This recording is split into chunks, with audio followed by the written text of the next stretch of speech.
sampai duri yang menusuk tapak kaki. Sesungguhnya itu adalah cara Allah ingin menghapuskan dosa-dosa. Ada orang-orang yang silap, salah dan berdosa, lalu Allah sayang kepadanya. Innallaha idza ahabba qauman ibtalahum. Kalau Allah sayang kepada kaum itu, Allah uji dia dengan penyakit. Lalu Allah bersihkan dia hatta yamshi 'alal ardi makanan alaihi khati'ah, sampai dia berjalan di atas muka bumi tidak lagi ada dosanya walaupun sebesar debu, bersih sebersih-bersihnya. Tapi terkadang pandangan manusia berbeda dengan pandangan Allah Subhanahu wa ta'ala. Allah menguji manusia membuat derajatnya naik. Allah menguji manusia membuat dosanya hilang. Allah menguji manusia membuat dia sabar, dan ketika dia sabar Allah berikan balasan. Innama yuwaffas sabiruna ajrahum bighairi hisab. Balasannya tidak dapat dihitung oleh manusia. Tapi kemudian manusia memandang inilah orang yang terlaknat karena sering sakit. Inilah orang yang terlaknat karena selalu banyak kesulitan, kesusahan dalam hidupnya. Padahal orang yang terlaknat adalah orang yang ketika diberikan nikmat, manusia menganggap, menyangka itu nikmat, padahal itu hanyalah azab yang tertunda. Apa kata Allah Subhanahu wa ta'ala? Sanastadrijuhum, kami berikan mereka istidraj min haitsu la ya'lamun, tanpa mereka sadari mereka sedang dipermainkan Allah Subhanahu wa ta'ala. Orang menyangka mereka adalah orang-orang yang diberi nikmat, padahal sesungguhnya dia sedang dipermainkan dengan azab tapi berbaju nikmat. Nabi menjelaskan ayat ini, innallaha la yumli lizalim. Allah Subhanahu wa ta'ala mengulur orang-orang yang zalim, yang aniaya. Diulur umurnya panjang, diulur rezekinya banyak, diulur keluarga anaknya sehat, lengkap, sempurna. Tapi justru itu menjauhkan dia dari Allah Subhanahu wa ta'ala. Ada manusia ini perbuatannya jauh dari Allah, tapi istrinya dekat kepada Allah. Ada manusia ini keluarganya jauh dari Allah, tapi pekerjaannya dekat kepada Allah. Laknat adalah ketika tiga-tiga yang ada dalam diri manusia semuanya jauh dari Allah Subhanahu wa ta'ala. Tabbat syada Abi Lahab wa tabb. Abu Lahab dilaknat Allah. Apa yang pertama jauh dari Allah Subhanahu wa ta'ala? Ma aghna anhu maluhu. Hartanya yang banyak justru membuat dia semakin jauh dari Allah. Wa ma kasab. Usahanya, pekerjaannya, perbuatannya, aktivitasnya juga membuatnya jauh dari Allah. Wa imra'atuhu hammalatal hatab. Perempuan yang mendampingi dirinya juga membuat dia semakin jauh dari Allah Subhanahu wa ta'ala. Jangan sampai kita salah pandang. Karena salah berpikir, maka kita akan salah melihat, salah berbicara. Akhirnya kita akan suudzon kepada Allah Subhanahu wa ta'ala. Di mana keadilan Allah? Mengapa orang yang tidak berbuat pahala, tidak pernah berbuat sedekah, tidak pernah melaksanakan sholat, badannya sehat, umurnya panjang, rezekinya melimpah? Di mana keadilan Allah? Salah paham, salah pikir, salah pandang, salah bicara. Padahal sesungguhnya Allah Subhanahu wa ta'ala sedang berbuat seadil-adilnya. Ada orang-orang yang salah, diberikan Allah ujian sakit, lalu kemudian hapus dosanya, bersih dia menghadap Allah. Tapi ada orang-orang yang salah, karena dia tahu perbuatan itu salah, dia teruskan dalam kesalahannya. Mereka tidak kafir, mereka disebut dengan fasik. Yudhillu bihi katsira. Banyak orang yang disesatkan Allah, wa yahdi bihi katsira. Banyak orang yang diberi hidayah oleh Allah. Siapa itu orang yang disesatkan Allah? Wa ma yudhillu bihi illa al-fasiqin. Yang disesatkan Allah adalah mereka yang fasik. Siapa itu orang fasik? Orang yang tahu bahwa perbuatan itu salah. Dia lakukan kesalahan itu dengan penuh kesadaran. Dia sadar bahwa dia diperhatikan Allah. Dia tahu bahwa dia lihat Allah. Dia tahu bahwa bersamanya inna alaikum lahafizin. Bersamamu ada malaikat-malaikat yang menjaga. Kiraman, mulia, katibin, mencatat. Ya'lamuna ma taf'alun. Mereka tahu apa yang kamu lakukan. Tapi dengan penuh kesadaran dia langgar aturan-aturan Allah. Mereka adalah orang-orang yang fasik. Mereka diazab Allah Subhanahu wa ta'ala di dunia. bukan dalam bentuk kemiskinan, bukan dalam bentuk kefakiran, bukan dalam bentuk penyakit. Diazab dalam bentuk kenikmatan agar dia semakin jauh dari Allah Subhanahu wa taala. Innallaha la yumli lizalim. Allah Subhanahu wa taala mengulur orang-orang yang zalim itu, diulur umurnya, dipanjangkan umurnya, dilimpahkan rezekinya, disehatkan anak-anaknya supaya semakin jauh dari Allah Subhanahu wa taala. Hatta idza akhadhahu lam yuflithu, sehingga ketika Allah menjatuhkan azabnya ke neraka jahanam nanti, maka tidak ada lagi yang tersisa dari dirinya kecuali hanya layak menerima azab Allah Subhanahu wa taala. Innallaha la yadhlimu mithqala dzarrah.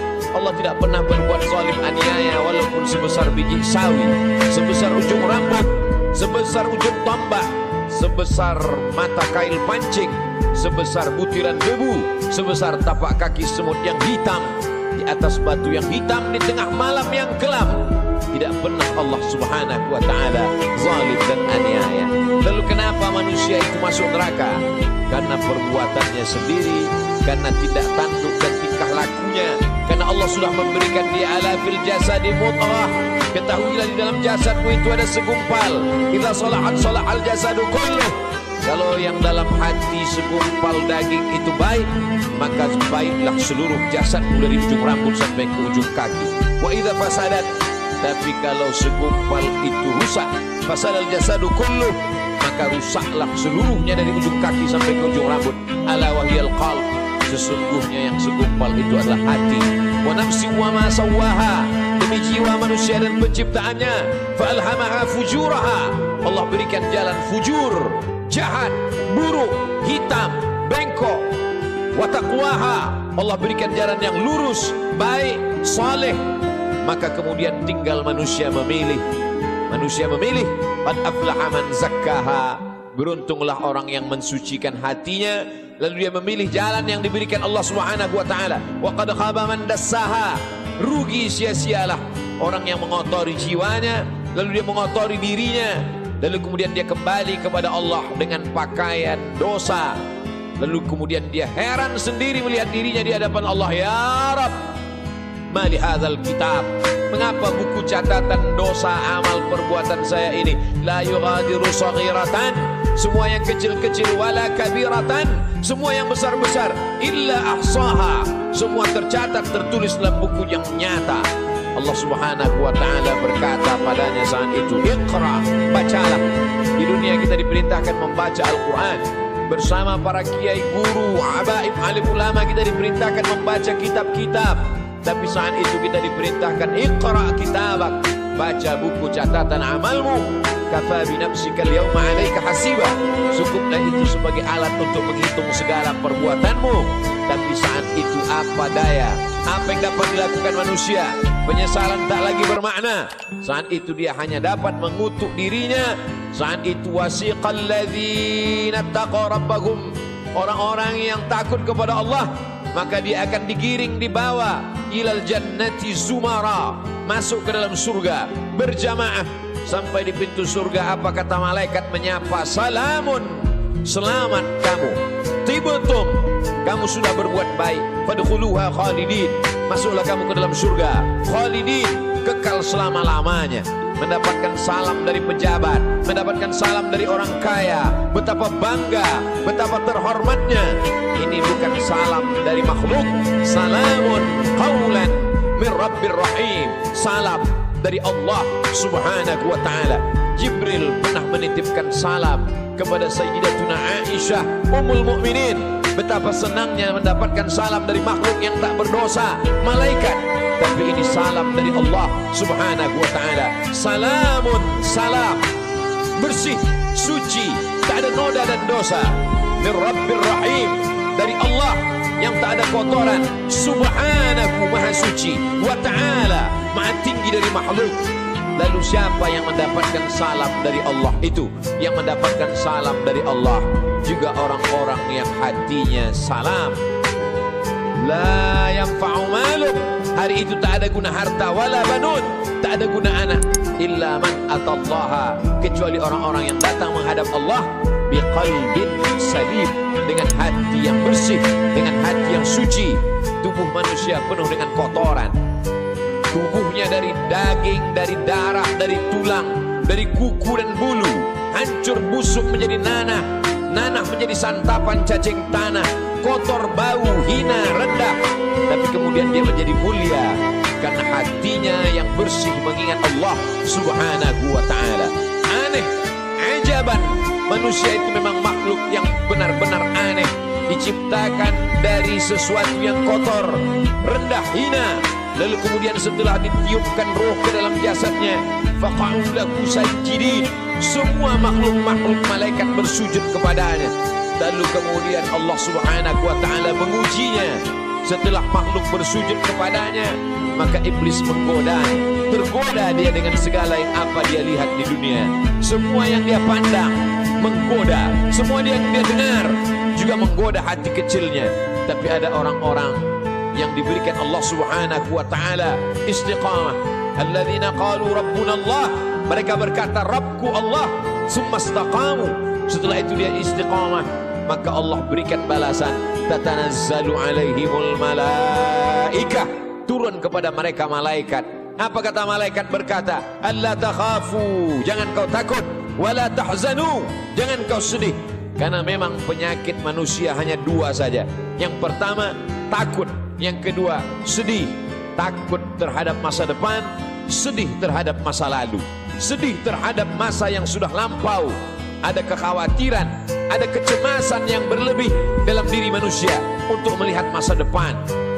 Cemas yang berlebih itulah yang membuat naik tensi darah.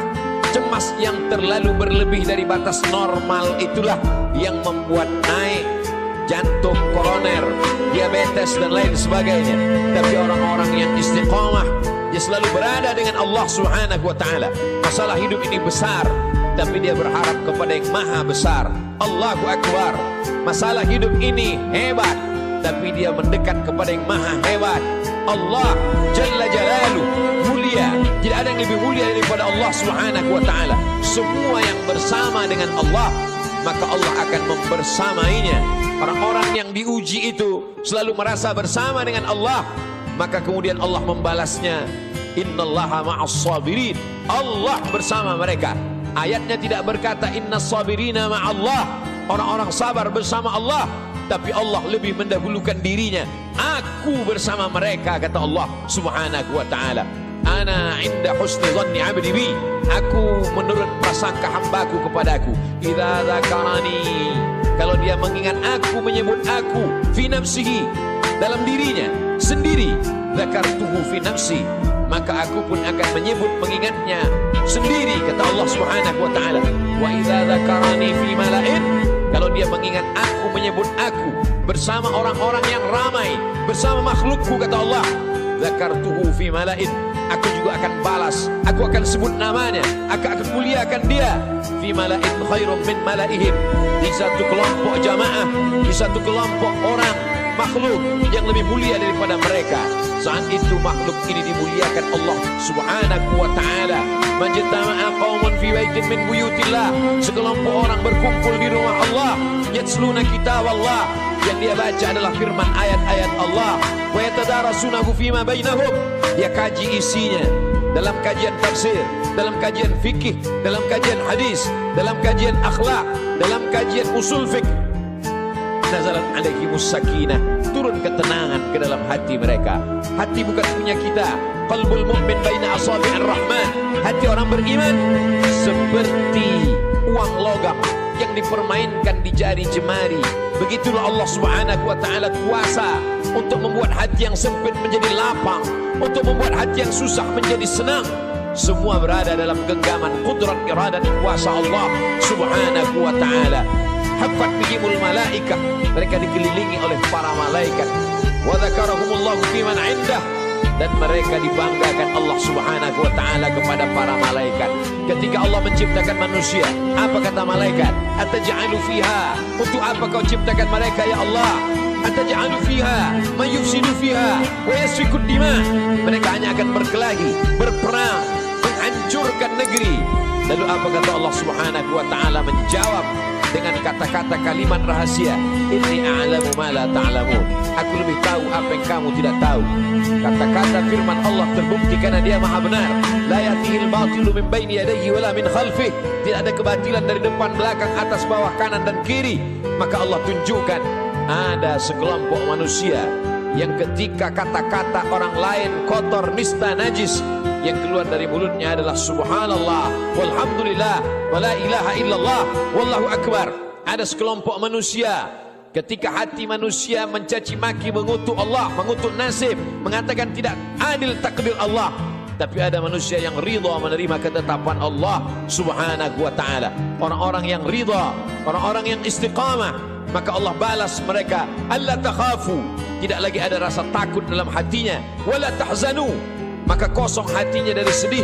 Setelah hati itu hilang rasa takut dan rasa sedih, lalu kemudian ditanamkan Allah kebahagiaan dan kesenangan. Wa abshiru bil jannati allati kuntum tu'adun, berbahagialah kamu mendapatkan nikmat surga yang dijanjikan Allah subhanahu wa ta'ala. Ketika datang seorang sahabat bertanya kepada Rasulullah, "Ausini, berikan aku wasiat pesan yang singkat. Setelah aku dapatkan, aku tidak perlu lagi bertanya kepada siapapun di dunia ini ya Rasulullah." Lalu Rasul memberikan pesan yang singkat. Qul, katakan, amantu billah, aku beriman kepada Allah, aku percaya kepada Allah, aku yakin kepada Allah. Tsumma istaqim, setelah itu istiqamahlah. Faqsusil qasasa, ceritakan kisah-kisah itu ya Muhammad. Faqsusil qasasa, ceritakan kisah-kisah itu wahai pewaris Muhammad sallallahu alaihi wasallam. La'allakum yatafakkarun, mudah-mudahan mendengar kisah itu mereka akan berfikir. Mudah-mudahan dengan membaca, mendengar kisah itu mereka akan merenung. Afala yatadabbaruna al-Qur'an, mengapa mereka tidak merenungkan isi makna Al-Quran? Am ala qulubin aqfaluha, atau hati itu sudah mulai terkunci di kunci Allah subhanahu wa ta'ala. Allah uji Ibrahim alaihi salam, diuji dengan menghadapi ayah yang kufur kepada Allah, Azar, dia tetap istiqamah. Diuji dengan menghadapi umat Namrus, membakarnya dengan api, dia tetap istiqamah. Diuji dengan tidak punya anak, berdoa siang dan malam, Rabbi habli minas salihin, dia tetap istiqamah. Setelah anak lahir diuji lagi, Allah minta anak itu dikurbankan, dia tetap juga istiqamah. Ujian datang silih berganti. Itu juga yang terjadi pada Musa alaihi salam, dibesarkan di istana Fir'aun, lengkap dengan segala kenikmatan dan kemewahannya. Mudah sekali cara Allah mengeluarkan Musa dari istana Fir'aun. Dia lihat ada dua orang yang sedang berkelahi. Fawakazahu Musa, Musa memisahnya, tapi dua orang ini tidak juga mau terpisah. Musa memukulnya. Saat itu takdir berkata orang itu mesti mati, dan kebetulan yang mati itu adalah bagian dari komunitas Fir'aun. Nabi Musa takut. Sebenarnya itu hanya skenario cara Allah agar Musa keluar dari istana Fir'aun. Lalu kemudian saat itu tidak ada tempat dia bergantung. Selama ini dia bergantung kepada Asia, selama ini dia bergantung kepada makhluk, selama ini dia bergantung kepada ciptaan Allah. Allah lepaskan manusia dari segala ikatan agar hati itu hanya bergantung kepada Allah subhanahu wa ta'ala.